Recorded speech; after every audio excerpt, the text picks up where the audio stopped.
నమస్తే నేను మీ journalist Ravichandra Andhra Pradesh IT minister Telugu Desam party general సెక్రటరీగా ఉన్నటువంటి నారా లోకేష్ అక్కడ తనకు సంబంధించినటువంటి టోటల్గా తెలుగుదేశం పార్టీకి సంబంధించినటువంటి ఎమ్మెల్యేల యొక్క డాటాను మొత్తం కూడా తన దగ్గరికి తెప్పించుకున్నట్టయితే తెలుస్తుంది. ఇప్పటికే ఎమ్మెల్యేల పైన అటు రాష్ట్ర వ్యాప్తంగా కొన్ని నియోజకవర్గాల్లో అసంతృప్తి ఉంది అని చెప్పి ఒక సమాచారం అందుకున్నటువంటి లోకేష్ ఆ ఎమ్మెల్యేల యొక్క పూర్తిగా అంటే అక్కడ నియోజకవర్గాల్లో విస్తృతంగా క్యాడర్ని కలుస్తున్నారా లేదా, వాళ్లకు ప్రజా దర్బారు కార్యక్రమాలు నిర్వహిస్తున్నారా, నిర్వహిస్తే వాటికి సంబంధించి ఎంతవరకు ప్రోగ్రెస్ ఉంది అనే విధంగా టోటల్గా తెలుగుదేశం పార్టీకి సంబంధించినటువంటి అఫైర్స్ అన్నీ కూడా తన కంట్రోల్లో తెచ్చుకున్నట్టయితే మనకు సమాచారం అయితే అందుతుంది. అయితే లోకేష్ ఇప్పటికే చాలాసార్లు కూడా అటు తనకు సంబంధించి ఎమ్మెల్యేలకు కూడా ఎన్నోసార్లు ఆయన హెచ్చరించిన సందర్భాలు కూడా మనకు స్పష్టంగా కనిపిస్తున్నాయి.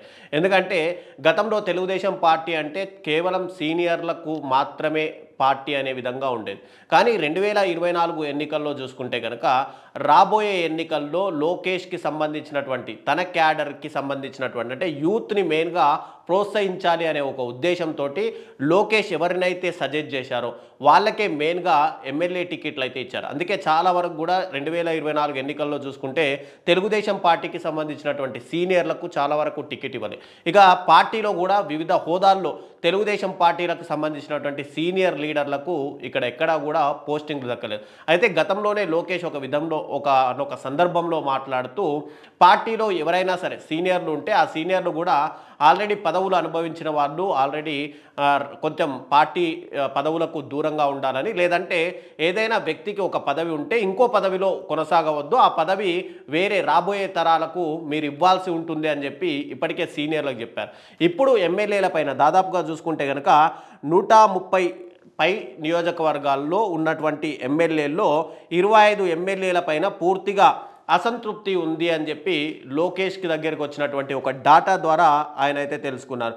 దీంట్లో ఏంటంటే ముఖ్యంగా ఆ ఎమ్మెల్యేలు అటు నియోజకవర్గాల్లో పర్యటనలు కూడా చేయట్లేదని, ఇక ప్రజా దర్బారు కార్యక్రమాన్ని అత్యంత ప్రతిష్టాత్మకంగా నిర్వహించాలని ఎన్నిసార్లు హెచ్చరించినా వీళ్ళందరూ కూడా ప్రజల్ని కలవకపోవడం, అక్కడ ఉన్నటువంటి సమస్యలపైన ఫోకస్ చేయకపోవడంతో వీళ్ళందరిపైన యాక్షన్ తీసుకునే విధంగా అటు లోకేష్ వ్యవహరిస్తున్నట్టయితే మనకు స్పష్టంగా తెలుస్తుంది. తర్వాత దీంట్లో కూడా మినిస్టర్లు formal notices to 2 ministers and 23 మంది ఎమ్మెల్యేలు పూర్తిగా గ్రీవియన్స్ ప్రోగ్రామ్స్ కండక్ట్ చేయడంలో అండ్ ఎక్స్ప్లెనేషన్ ఇవ్వడంలో పూర్తిగా వాళ్ళు విఫలమయ్యారు అని చెప్పి లోకేష్ అయితే స్పష్టంగా ఆయనకు వచ్చినటువంటి నివేదికలో తెలుస్తుంది. అయితే రీసెంట్గా ఏమైందంటే 600 మంది పార్టీ వర్కర్సు ఇక్కడ స్టేట్ వైజ్గా టోటల్గా చనిపోతే అంటే దాంట్లో తెలుగుదేశం పార్టీకి సంబంధించిన వాళ్ళు ఉంటే ఇక 75 మంది ఏమో దాంట్లో deceased worker have not received ఇప్పటివరకు అంటే తెలుగుదేశం క్రియాశీలక సభ్యత్వం అంటే కోటి సభ్యత్వం ఉంది అని చెప్తున్నటువంటి తెలుగుదేశం పార్టీ ఎవరైనా సభ్యులు అంటే తెలుగుదేశం పార్టీలో సభ్యత్వం తీసుకున్న వాళ్ళు మరణిస్తే 5 లక్షలు వాళ్ళకు ఇస్తాము అని చెప్పి గతంలో ఒక బెనిఫిట్గా ఉంటుంది అని చెప్పి ప్రామిస్ కూడా చేశారు. కానీ 600 మంది పార్టీ వర్కర్సు రాష్ట్ర వ్యాప్తంగా చనిపోయినా కూడా వాళ్ళందరికీ కూడా ఈ యొక్క బెనిఫిట్ అందలేదు. దానికి ముఖ్య కారణము అక్కడ ఉన్నటువంటి ఎమ్మెల్యేలు ఎవరు కూడా నియోజకవర్గంలో క్యాండిడేట్లు చనిపోతే దాన్ని అధిష్టానం దృష్టికి తీసుకుపోకపోవడమే ముఖ్యమైన రీజన్ అని చెప్పి ఇక్కడ ఆయన మెయిన్గా తెచ్చుకున్నటువంటి సమాచారంలో స్పష్టంగా అయితే కనిపిస్తుంది.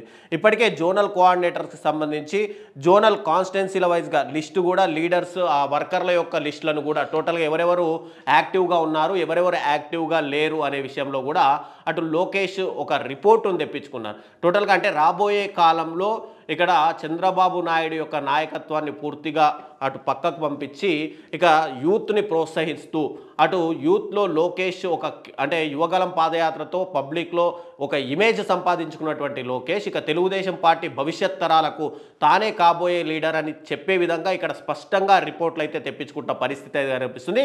దీనిపైన తెలుగుదేశం పార్టీ సీనియర్లు కానీ లేదంటే తెలుగుదేశం పార్టీలో ఉన్నటువంటి క్రియాశీలక మెంబర్లు కానీ ఎలా స్పందిస్తారు ఇటు లోకేష్ తీసుకున్నటువంటి నిర్ణయం ద్వారా అనేది మనం రాబోయే రోజుల్లో చూడాలి మరి.